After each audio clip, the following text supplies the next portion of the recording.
안녕하세요. 경리랑의 예상팀장 권승철입니다. 지난 회차 잠시 언급해 드렸었는데요. 이번 주부터 2주간 경륜 경주가 20경주에서 17경주로 단축 시행이 된다는 점 말씀드리고 싶습니다.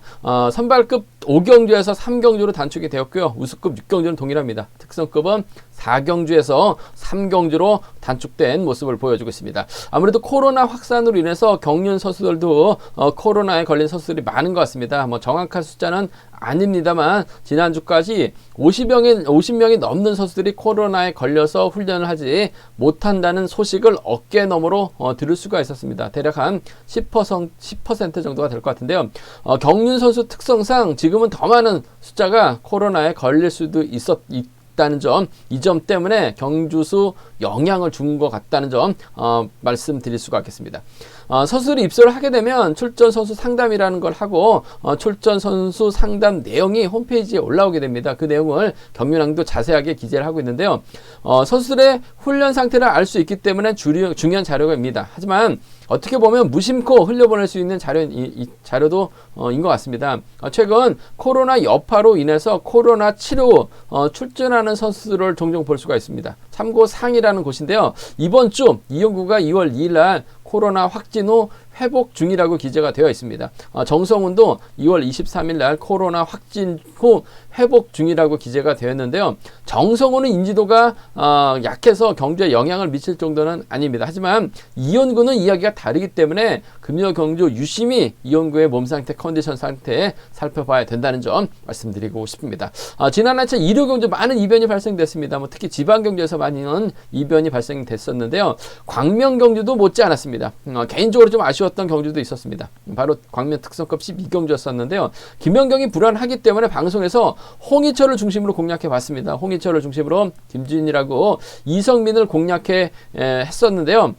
결과론 쪽인 이야기입니다만 선택이 잘못됐었던 것 같습니다. 김연경과 이성민은 충청권 연합이었었기 때문에 발주대 위치가 좋은 유지은을 공략하는 것이 맞았었는데 아쉽게 김준일과 이성민을 공략하다 보니까 홍희철이 직선에서 추임령을 발해 나갔습니다. 김준일이 2차가 아닌 3차권에 만족했어요. 유지은이 2차권 진입하면서 이변이 좀 발생이 된 모습을 보여주고 말았었는데 경주 마치고 한동안 좀 아쉬운 여운이 크게 남았었다는 점 말씀드리고 싶습니다. 최근 특성급 경주가 상당히 어렵게 흘러가고 있습니다. 결승전도 어렵게 흘러가고 있는데요. 연이틀 고전했었던 전원규가 언제 그랬냐는 듯이 저치기로 우승을 차지해 나가는 모습을 보여줬습니다. 아무래도 코로나로 인해서 선수 파업으로 인해서 강자들이 계속해서 출전하다 보니까 체력적인 부담도 있는 것 같고요. 강자들의 배일에 가려서 재기량을 발해 나가지 못했었던 힘 좋은 선수들이 오히려 강자들의 빈틈을 노리면서 배당을 좀 만들어내고 있다는 점, 강자들 맹신보다는 주도력을 갖춘 선수들을 좀 과감하게 공략하는 전략이 필요한 시기인 것 같습니다. 서두가 다소 좀 길었습니다. 선발급 설명해 드리도록 하겠습니다.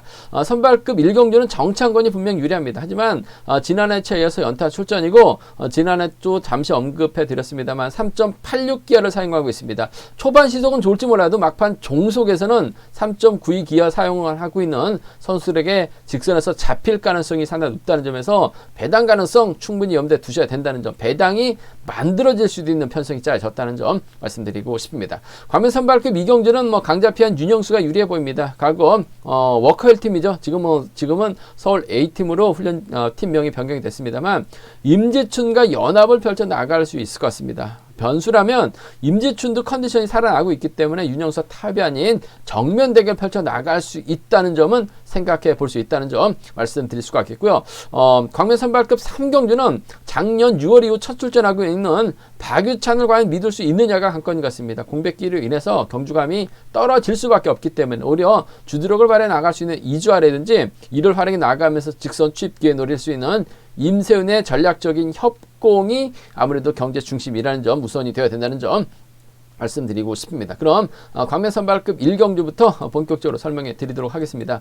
광명 선발급 1경주입니다. 정창건이 지난해차 이어서 연타 출전하고 있는 모습을 보여주고 있습니다. 아무래도 득점에서 앞서 나가고 있고 지난해차 1호 경주 때는 유승우 활약이 나가면서 직선 짧게 취입선구 펼쳐 나가면서 김창수 견제 나가는데 성공한 모습을 보여줬어요. 하지만 직전해차도 말씀드렸 보시다시피 정창건은 3.86기아를 사용하고 있습니다. 초반 시속은 좋을지 몰라도 막판 종속에서는 3.92를 사용하고 있는 선수들에게 잡힐 가능성이 상당히 높죠. 가벼운 기아보다는 무거운 기아가 직선에서 탄력을 받게 된다면 직선 취입발이 쭉 나올 수 있기 때문에 정창건 과연 믿을 수 있느냐가 관심사란 점, 관건이란 점 말씀드리고 싶습니다. 일단 정창건 입장에서는 지난 회차 유승우 활용에 나갔듯이 유상용을 활용해 나간다면야 직선 짧게 취입승부 펼쳐 나가면서 우승을 찾아 나갈 가능성도 상당히 높아요. 유상용도 파업을 하면서 몸이 아직까지는 올라오지 못한 상황인 것 같습니다만 주드록을 발휘해 나갈 수 있기 때문에 뭐 정창건과 타협점을 찾아 나갈 수 있는 친분 선수들이기 때문에 연합은 가능할 것 같습니다.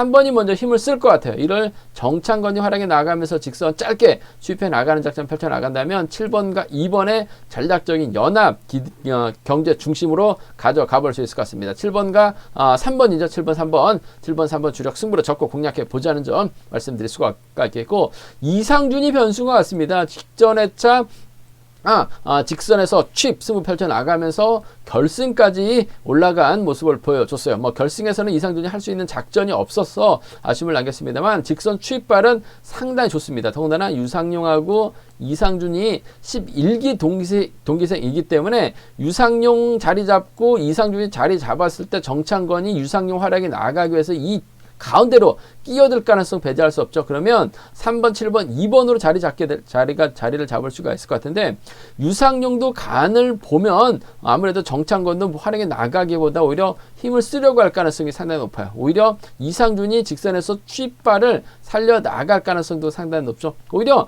두 선수가 정창건이 몸 상태가 좋지 못하기 때문에 두 선수가 뭉치고 오히려 정창건이 앞선에서 주도권 잡아 나가거나 뒤에 있게 된다면 유상용이 힘을 쓸 수가 있어요. 이를 이상준이 활용해 나간다면 직선 취입발 충분히 나올 수 있는 상황이라는 점에서 아무래도 기본적인 전략이라고 한다면 정창건이 서두르지만 않는다면 유상용을 활용해 나가면서 짧게 가져가는 7번과 3번의 전략적인 연합 기대해 볼 수 있죠. 후미권은 이상준이 따라 나서는 7번과 2번 차선 기대해 볼 수 있다는 점 말씀드릴 수가 있겠고, 정창건이 때리게 된다면 유상용하고 힘대결 펼쳐 나가게 된다면 11기 동기생 이상준이 이를 활용해 나가면서 재미 볼 가능성이 상당히 높아요. 정창건 버티기보다는 이상준의 직선 취입발을 기대하는 작전이죠. 2번하고 3번입니다. 2번하고 4번 충청권 연합까지 가능하기 때문에 이상준 중심으로 2사나 2-3을 노려볼 수 있는 상황이란 점, 2사나 2-3 노려볼 수 있는 상황이란 점 말씀드릴 수가 있겠고, 기본적인 전략은 그래도 정창건이 차분하게만 활용해 나간다면 유상용과 전략적인 연합 기대해 볼 수 있을 것 같습니다. 7-3이 먼저고 7위가 차선돼야 된다는 점 말씀드리고 싶은데, 정창건이 다소 좀 연타 출전이고 3.86이기 때문에 불안하다는 점 말씀드리고 싶습니다.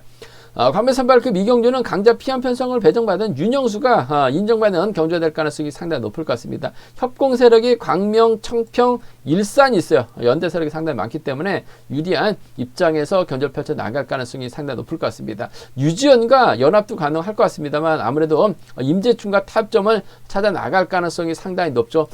윤영수는 지금 서울 A팀에서 훈련하고 있습니다. 하지만 임재춘은 지금 전주에서 훈련하고 있는데, 과거 워커힐에서 함께 훈련했었던 선수들입니다. 워커힐 팀이 서울 A팀으로 훈련명을 변경을 했어요.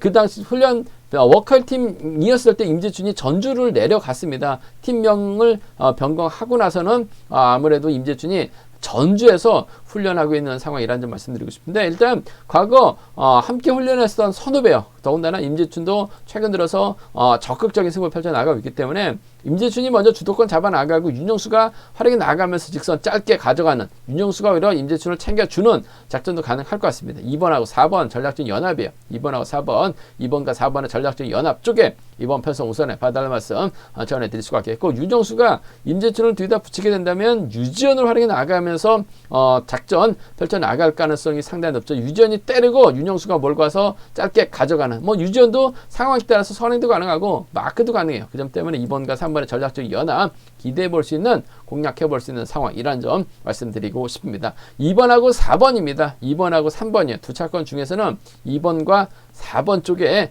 과거 워컬 쪽 선수들의 협공 가능성 쪽에 2번하고 4번 동반 입상 쪽에 우선에 봐달라는 말씀 전해드릴 수가 있겠고, 변수라고 한다면 윤영수하고 임재춘이 탑이 아닌 맞대결을 펼쳐 나갈 가능성도 상당히 높죠. 윤영수가 아무래도 임재춘을 직접적으로 챙겨 나가기보다는 임재춘을 좀 활용해 나가려고 할 가능성이 상당히 높을 것 같습니다. 변수라고 한다면 유현종이 직전 회차도 힘을 쓰는 모습을 보여줬는데, 힘을 쓰게 된다면 기복이 심한 모습을 보여주고 있습니다만 12초 때 초반까지는 끌어낼 수 있어요. 이를 임재춘이 활용해 나가면서 승부거리 조절해 나가는 작전도 충분히 가능할 것 같습니다. 그 점 때문에 6번이 때려주고 임재춘이 몰고 와서 추입해 나가는 4번과 6번의 전략적인 연합, 4번과 6번의 전략적인 연합이죠.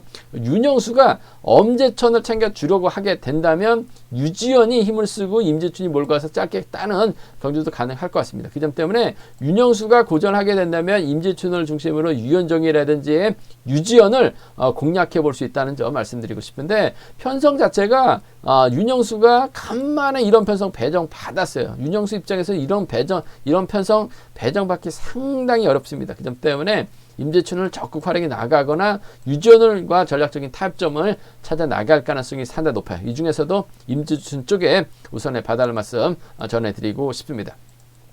과면선발급 3경주입니다. 이번 편성 변수가 있습니다. 바로 6번 박유찬인데 41주 만에 출전하고 있습니다. 작년 6월 이후 오랜만에 출전하고 있는 박유찬, 과연 재기량 발에 나갈 수 있느냐가 관건이라는 점 말씀드리고 싶은데, 아무래도 공백기가 긴 선수들 최근 들어서 복귀한다 하더라도 좋은 모습 보여주지 못했었죠. 더군다나 박유찬이 자력이 뛰어난 선수가 아니에요. 그 점 때문에 아무래도 힘든 경주가 될 가능성이 상당히 높을 것 같습니다. 박유찬보다는 경주감 살아나고 있는 이주아라든지 딕선 추입발 살려나갈 수 있는 임세훈이 전략적인 연합 펼쳐나갈 가능성 상당히 높다는 점 말씀드리고 싶습니다. 이주아도 지금 37주 만에 출전하고 있는 상황인 것 같습니다만 힘을 쓸 수가 있어요. 주도로가 발에 나갈 수 있기 때문에 이를 임세훈이 활용해 나간다면 직선 추입발 충분히 살려나갈 가능성 상당히 높을 것 같습니다. 전략적인 전법적인 타협이에요. 그 중에서 이번 편성 이주아가 힘을 쓸 수 있는 상황이란 점에서 2번이 때려주고 7번이 몰고 와서 추입해 나가는 7번과 2번의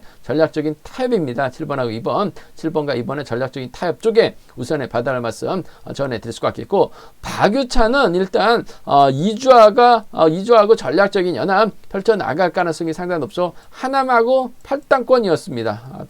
더군다나 또 수도권에서 훈련하고 있기 때문에 오히려 이주아도 공백기 있고 박유찬도 공백기 있어요. 이주아와 박유찬이 나란히 자리 잡게 된다면 임세윤이 가운데로 낄 가능성도 배제할 수 없죠. 박유찬은 임세윤 몸 상태 좋은 거 알아요. 그 점 때문에 자리 양보한다면 임세윤의 뒤를 박유찬이 물고 갈 가능성도 배제할 수 없을 것 같습니다. 저치기는 몰라도 자력은 몰라도 마크는 가능한 상황이라는 점, 쫓아는 갈 가능성이 상당히 높죠. 박유찬을 상대로 딴지 걸 만한 선수가 딱히 없는 것 같습니다. 그 점 때문에 7번과 6번은 7번과 6번 차선으로 가져가 볼 수 있는 편성이라는 점 말씀드리고 싶습니다. 7번, 2번이 우선이 돼야 될 것 같습니다. 7번, 6번 차선. 7번, 6번 차선 기대해 볼 수 있는 상황이란 점 말씀드릴 수가 있겠고, 변수라고 한다면 아무래도 임세훈 입장에서는 전형적인 추입형이라는 점에서 박유찬을 좀 더 신경 쓸 가능성도 배제할 수 없어요. 그렇게 된다면 박유찬도 고전하고 박유찬 믿었었던 임세훈도 고전할 가능성이 상당히 높을 것 같습니다. 그 점 때문에 오히려 37주 만에 출전이긴 합니다만 과감하게 힘을 쓸 수 있는 이주아의 연대 세력들 노려봐야 될 것 같습니다. 이일수가 있을 것 같고 이경태가 있을 가능성이 상당히 높아요. 이번 가능성 크진 않습니다만 과감하게 한번 노려본다면 이주아를 중심으로 이일수가 힘을 쓰고 이주아가 짧게 가져가거나 이경태, 이주아만 바짝 밀착 맞게 나가는 작전 펼쳐 나간다면 이사나 이일은 노려는 볼 수는 있을 것 같습니다. 하지만 이번 편성 아무래도 임세현 인정하고 이주아하고 박유찬 간만에 출전하고 있는 선수들, 그 중에서도 자력 승부 펼쳐 나갈 수 있는 이주아가 좀 더 유리하다는 점 말씀드리고 싶습니다. 선발급 설명은 여기까지입니다. 현장에서 본장점 지점에서 경륜왕 책을 구입하시고 저의 설명을 들으시게 된다면 경주 분석에 많은 도움이 되실 것으로 생각을 하고 있습니다. 다음이나 네이버에서 경륜왕 KR 레이싱 검색하셔서 PDF 다운 받으시게 된다면 컴퓨터로도 경륜왕 동일한 경륜왕 보실 수가 있고요. 플레이스토어에서 경륜왕 다운 받으시게 된다면 핸드폰으로도 동일한 경륜왕 보실 수 있다는 점 말씀드리고 싶습니다. 잠시 후 지방 경륜입니다. 부산하고 창원 설명해 드리도록 하겠습니다.